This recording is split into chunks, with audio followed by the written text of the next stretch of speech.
నదిలో వరద తగ్గితే ఎంజీబీఎస్ ముంపు నుంచి బయటపడుతుందని బస్ సర్వీసులు పునరుద్ధరిస్తామని రంగారెడ్డి జిల్లా ఆర్ఎం శ్రీలత చెప్పారు.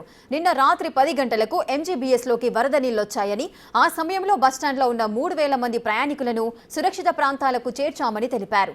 పండుగలకు వెళ్లే జనం కోసం ఉప్పల్, ఎల్బీ నగర్లో ప్రత్యామ్నాయ ఏర్పాట్లు చేశామంటున్న శ్రీలతతో మా ప్రతినిధి సుజాత ఫేస్ టు ఫేస్. ఎంజీబీఎస్లోకి వరద నీరు చేరడంతో రాత్రి నుంచి ప్రయాణికులని సురక్షిత ప్రాంతాలకి తరలించడంతో పాటు ఇక్కడ తాత్కాలికంగా ప్రయాణికులకి సేవల్ని ఆపివేశారు. ప్రస్తుతం మనతో పాటు రంగారెడ్డి ఆర్ఎం శ్రీలత మ్యామ్ ఉన్నారు. మ్యామ్ చెప్పండి, ప్రస్తుత పరిస్థితి ఏ విధంగా ఉంది? నమస్తే అండి. ప్రస్తుతం అంటే ఇప్పుడే ఫ్లో తగ్గుతుందండి, వాటర్ ఫ్లో. సో సాయంత్రానికల్లా ఈ వాటర్ ఫ్లో మొత్తం తగ్గిపోతుంది అని ఆశిస్తున్నామండి. సో దాని తర్వాత మనకి పెద్ద టాస్క్ క్లీనింగ్ యాక్టివిటీ ఉంటుందండి. చాలా చెత్త చెదారం వచ్చి చేరింది కాబట్టి సో క్లీనింగ్ యాక్టివిటీ అయిన తర్వాత మేము ఎప్పటి నుంచి ఇమ్లీబన్ నుంచి బస్సుల ఆపరేషన్ రెస్టోర్ చేయాలనేది డిసైడ్ చేస్తామండి.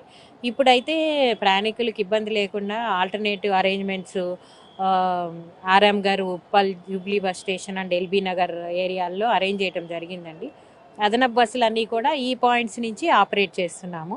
సో ఆల్రెడీ బయటికి వచ్చేసి ఇమ్లీబన్ వచ్చిన వాళ్ళని మార్నింగ్ కొంచెం ఎక్కువ మంది వచ్చారు, 7 to 9 o'clock మధ్య, 9 AM మధ్య. సో వాళ్ళకి మేము ఆల్టర్నేట్ ఇక్కడ నుంచి సిటీ బస్సెస్ అరేంజ్ చేసి పంపించడం జరిగింది. ఇప్పుడు వరద నీరు వచ్చింది, గతంలో ఎప్పుడైనా ఇలా వచ్చిందా? నైట్ 11:30కి ఒకటేసారి ఉధృతి పెరిగిందండి. ఇంతకుముందు ఎప్పుడు ఇలాంటిది చూడలేదు అని అందరు చెప్తున్నారండి. అంటే అది కూడా ఇక్కడ ఉన్న రిటైనింగ్ వాల్ అనేది పార్ట్లీ డ్యామేజ్ కావటం వల్ల ఇమ్లీబన్లోకి ఈ ప్లాట్ఫామ్స్ మీదకి నీళ్లు వచ్చింది. ఇట్లాంటి పరిస్థితి ఎప్పుడు చూడలేదండి.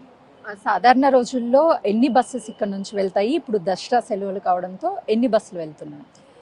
అంటే 2500 ఈచ్ డే ఇక్కడ నుంచి 2500 బస్సెస్ ఆపరేట్ అవుతాయండి. బట్ ఇట్లా అనుకోకుండా ఈ పరిస్థితి రావటం వల్ల ఇమ్లీబన్ నుంచి ఆపరేట్ కావు, కానీ ఆ బస్సెస్ అన్నీ కూడా నేను చెప్పిన డిఫరెంట్ పాయింట్స్ నుంచి ఆపరేట్ చేయటం జరుగుతుంది. సో ప్యాసింజర్స్కి ఇన్కన్వీనియన్స్ ఇబ్బంది ఏమీ లేకుండా ఏర్పాట్లు చేస్తున్నామండి. రోజుకి ఎంతమంది ప్రయాణిస్తూ ఉంటారు? ఈ దసరా హాలిడేస్ కావడం వల్ల రిజర్వేషన్స్ కూడా ఎక్కువగా అయ్యి ఉంటాయి, వాళ్ళ పరిస్థితి ఏంటి? రోజుకి అరౌండ్ 60,000 to 70,000 ప్యాసింజర్స్ ట్రావెల్ చేస్తారండి ఇక్కడ నుంచి. ఇప్పుడు అంటే ఓపీఆర్ఎస్లో బుక్ చేసుకున్న వాళ్ళకి మొబైల్ నెంబర్స్ మా దగ్గర అవైలబుల్గా ఉంటాయి. సో వాళ్ళకి కాల్ చేసి ఇన్ఫామ్ చేయడానికి ట్రై చేస్తున్నాము. వాళ్ళకి మెసేజెస్ కూడా పంపించే ఏర్పాట్లు చేస్తున్నాం. పర్సనల్గా కూడా కాంటాక్ట్ చేస్తున్నాం.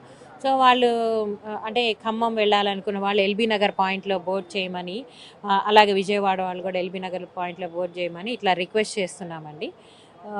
ఖచ్చితంగా మేము అంటే 24 hours అవైలబుల్గా ఉండి మా టీమ్స్ ఎల్బీ నగర్లో, ఆర్ఎం గారు ఉప్పల్లోను ప్లస్ జేబీఎస్లోనూ ఉండి ప్యాసింజర్స్కి ఏమి ఇబ్బంది లేకుండా ఏర్పాట్లు చేస్తున్నారండి. రాత్రితో పోలిస్తే ఇప్పుడు వరద ఉధృత తగ్గిందా, పెరిగిందా?